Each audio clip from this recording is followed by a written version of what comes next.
Hello दोस्तों, आज हम एक रियलिटी के बारे में बात करेंगे जो अक्सर हमारी लाइफ में होता रहता है। किसी गांव में दो आदमी रहा करते थे। वो दोनों बेहद ही चालाक और चतुर थे। हमेशा वो लोगों से पैसे ठगने के बारे में ही सोचा करते थे, मगर कभी ये नहीं सोचते थे कि मेहनत से पैसे कमाकर खाएं, क्योंकि वो लोग शरीर से एकदम हष्ट-पुष्ट थे। एक दिन वो यूं ही रास्ते पर चल रहे थे कि वो देखते हैं एक बाबा उनके पास आता है और उन्हें ठगने की कोशिश करता है, मगर दोनों बहुत ही चालाक होते हैं तो उस बाबा के झांसे में नहीं आ पाते। मगर उस बाबा को देख के उनके दिमाग में एक आइडिया आता है और वो दोनों भी किसी दूसरे गांव में जाकर, जहां उन्हें कोई नहीं जानता था, वहां बिल्कुल बाबा की तरह रूप बनाकर वहां के पूरे गांव में घूमकर लोगों को चूना लगाते थे। वो लोग लगभग 2-4 लोगों से 1000-2000 रुपये ठग ही लिया करते थे दिन के।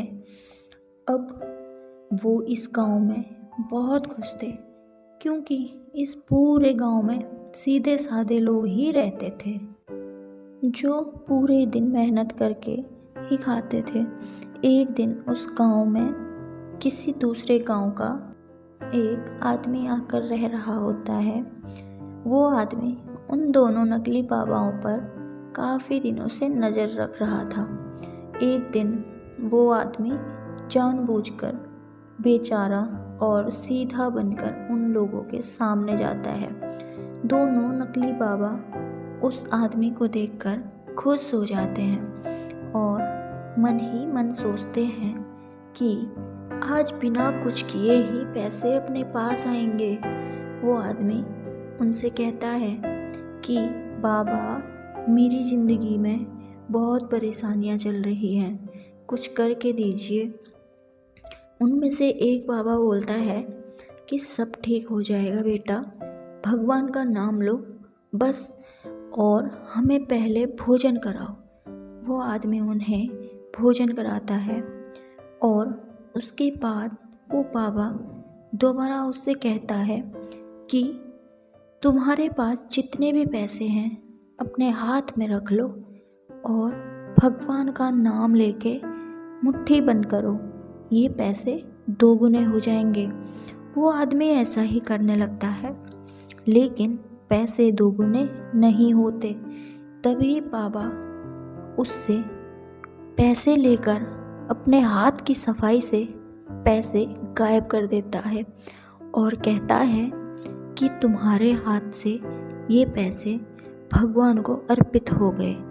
उसी समय वो आदमी उन्हें पकड़कर मारने लगता है और कहता है, मेरे पैसे वापस दो। दोनों बाबा डर कर उसे पैसे वापस दे देते हैं। वो आदमी उन्हें पकड़कर पंचायत में ले जाता है और पंचायत उन दोनों से उसी गांव में 1 साल तक खेती का काम करवाते हैं और उन्हें ये सब दोबारा ना करने की धमकी भी देते हैं। तो दोस्तों, हमें इस कहानी से ये सीख मिलती है कि हमें कभी भी किसी भी अनजान व्यक्ति पर भरोसा नहीं करना चाहिए। वीडियो देखने के लिए धन्यवाद। ऐसी ही वीडियोस और देखने के लिए हमसे जुड़े रहें एंड हमारे चैनल को सब्सक्राइब और शेयर ज़रूर कीजिए।